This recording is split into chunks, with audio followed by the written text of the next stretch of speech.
ની સ્થિતિ છે ત્યારે રાજકોટમાં ગરમીનો પારો 43 ડિગ્રીને પાર પહોંચી જતા ઓરેન્જ એલર્ટ આપી દેવામાં આવ્યું છે।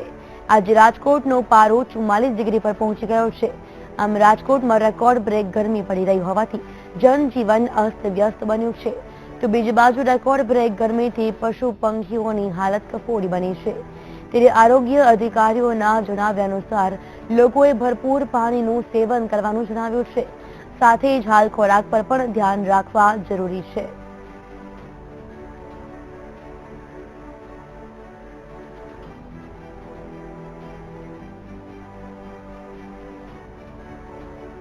સૂર્યદેવ આકાશમાંથી જાણે આગનગોળા વરસાવી રહ્યા હોય તેવી અસહ્ય ગરમી લોકો સહન કરી રહ્યા છે।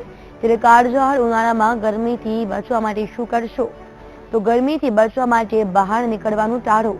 શરીર અને માથું દુખે તો સુતરાઉ કપડાં પહેરો અને તાપથી બચવા ટોપી, ચશ્મા અને છત્રીનો ઉપયોગ કરો। ભીના કપડાથી માથું ઢાંકીને રાખો। સીધા તાપથી બચવું। ઘરે આવ્યા બાદ શરીરનું તાપમાન નીચું આવ્યા બાદ જ નહાવું। ગરમીમાંથી આવ્યા બાદ તરત જ ઠંડુ પાણી પીવાનું ટાળો।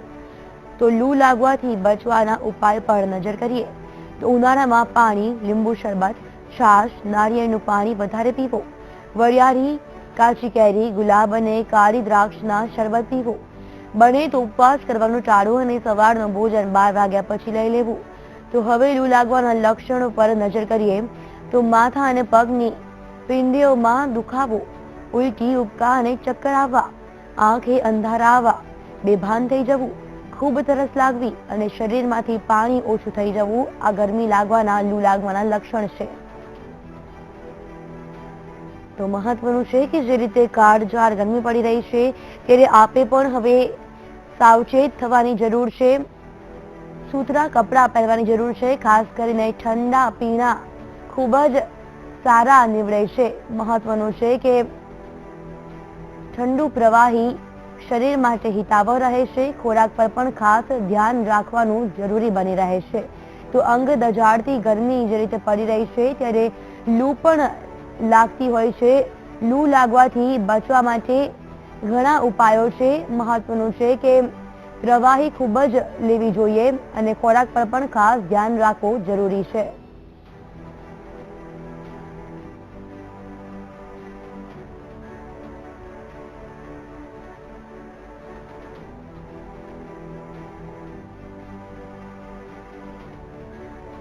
તો જે રીતે રાજ્યભરમાં કાળઝાળ ગરમી પડી રહી છે ત્યારે અમારા સંવાદદાતા અમદાવાદથી સોનલ અનટકટ જોડાઈ ગયા છે, સાથે જ વડોદરાથી માનુ ચાવડા જોડાઈ ગયા છે અને સુરતથી શૈલેષ જોડાઈ ગયા છે। સોનલ, આપને પૂછવા માંગીશું કે હાલમાં અમદાવાદમાં કેટલી ડિગ્રી તાપમાન નોંધાયું છે, લોકોનું શું કહેવું છે?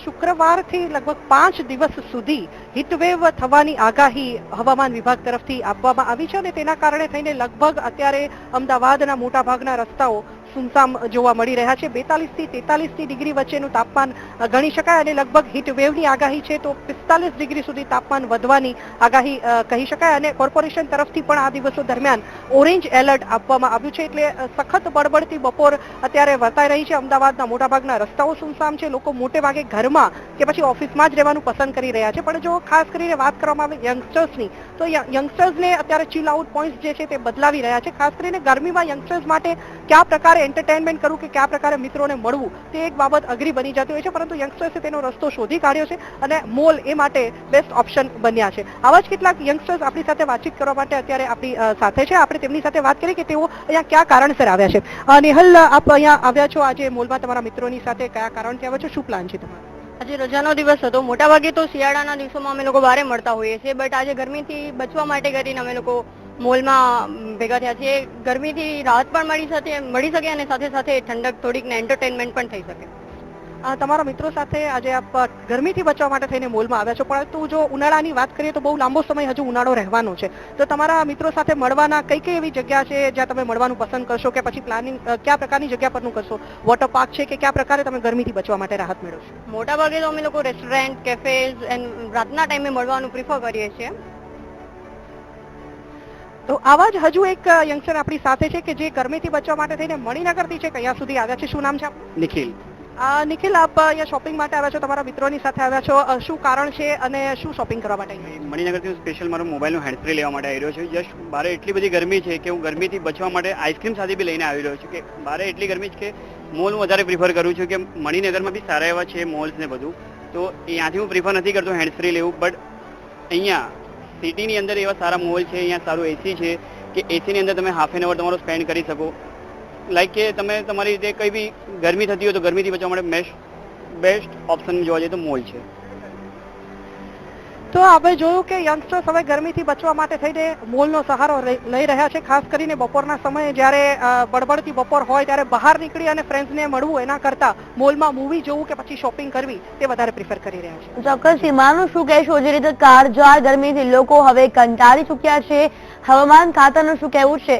આગામી સમયમાં ગરમીનો પારો કેટલી ડિગ્રીએ પહોંચી શકે છે?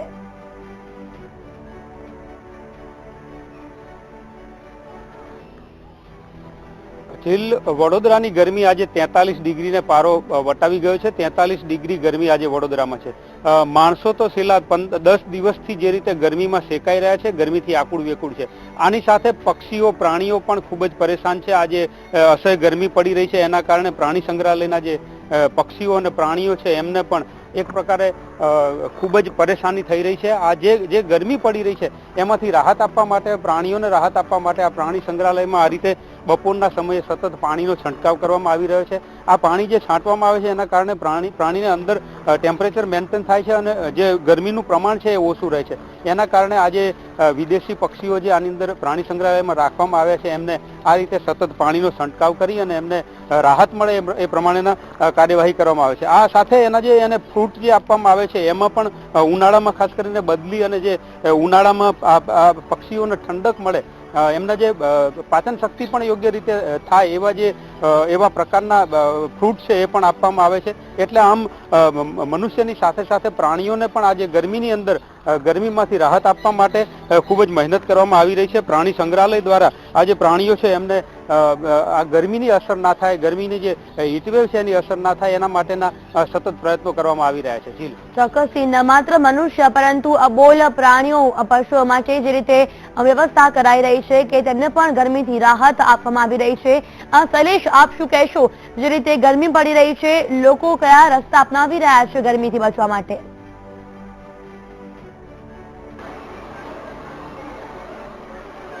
જો સુરતની વાત કરવામાં આવે તો સુરતમાં સામાન્યતઃ સમગ્ર ઉનાળા દરમિયાન સરેરાશ 40 ડિગ્રી જેટલું તાપમાન રહેતું હોય છે, પરંતુ છેલ્લા 3 દિવસથી 42 ડિગ્રીની ઉપર તાપમાન રહે છે. એને લઈને સુરતીઓ ખૂબ જ અકળાયેલા છે. અત્યારે આપણે સુરતના એકમાત્ર સ્નો પાર્કમાં છીએ. સ્નો પાર્કમાં આપ જોઈ શકો છો કે વેકેશન છે, તેની સાથે સાથે ભારે ગરમી હોવાને કારણે લોકો અત્યારે સ્નો પાર્કની મજા લઈ રહ્યા છે ને ખાસ કરીને બચ્ચાઓ સાથે અત્યારે જે રીતે મજા લઈ રહ્યા છે. આપણે એવા જ કેટલાક અહીંયાના મુલાકાતીઓ છે, એમની સાથે વાત કરીશું. શું કહો છો, સ્નો પાર્ક, બહાર ગરમી છે, અહીંયા માઇનસમાં તાપમાન છે, કેવી રીતે તમે મજા લઈ? મજામાં તો અમારા છોકરાઓ સ્કૂલમાંથી આવેલા, એમણે વાત કરી અને અહીંયા ઘણું સારું છે, બહુ જ મજા આવે છે. એના પ્રમાણમાં આની ફી બી કંઈ જ નથી. અંદર આવીને આ લોકો જે સગવડ આપે છે એ બી બહુ સારું છે અને છોકરાઓને બી મજા આવે, અમને બી મજા આવે. આપ શું કહો છો? બહુ મજા આવે છે અહીંયા બરફમાં અને છોકરાને લઈને આવ્યા છે વેકેશનમાં અને ખૂબ મજા આવે છે. આપણે જોયું કે જે રીતે 12, 42, 43, 44 ડિગ્રી જેટલું તાપમાન છે, પરંતુ અહીંયા આ સ્નો પાર્કમાં માઇનસમાં તાપમાન છે ને લોકો મજા લઈ રહ્યા છે. હું આપને બીજા પણ દ્રશ્યો બતાવીશ કે જ્યાં બાળકો અત્યારે ચિલ્ડ આઉટ કરી રહ્યા છે, મજા કરી રહ્યા છે, ફેમિલી સાથે મજા કરી રહ્યા છે. અને આપણે એવા કેટલાક બાળક સાથે વાત કરવાની કોશિશ કરીશું. બેટા, કેવી મજા આવે છે અત્યારે? સારી. વેકેશન પડી ગયું? હા. બહાર તાપ છે, અહીંયા આટલી બધી ઠંડી છે. હા, બહુ મજા આવે છે. આપણે જોયું કે બાળકો માટેનો આ અહીંયાનું સ્નો પાર્ક એક મજાનું સાધન છે. જો ખાસ કરીને વોટર પાર્કમાં જતા લોકો કરતા આ એક નવો અનુભવ છે સ્નો પાર્કનો. અને સામાન્ય રીતે અહીંયા જે રોજબરોજના લોકો આવતા હોય છે, મુલાકાતીઓ હોય છે, એની કરતાં વધુ ડબલ પ્રમાણમાં આ દિવસો દરમિયાન ખાસ કરીને વેકેશન અને ખાસ કરી બહાર જે રીતની ગરમી છે એ જોતા લોકો સૌથી વધારે પ્રમાણમાં આવી રહ્યા છે. જી બિલકુલ, આપ તમામનો આભાર માહિતી બદલ. તો જે રીતે ગરમી કાળઝાળ પડી રહી છે, લોકો પણ હવે ત્રાહિમામ પોકારી ઉઠ્યા છે. લોકો બપોરના સમયે ઘરથી બહાર નીકળવાનું પસંદ કરતા નથી.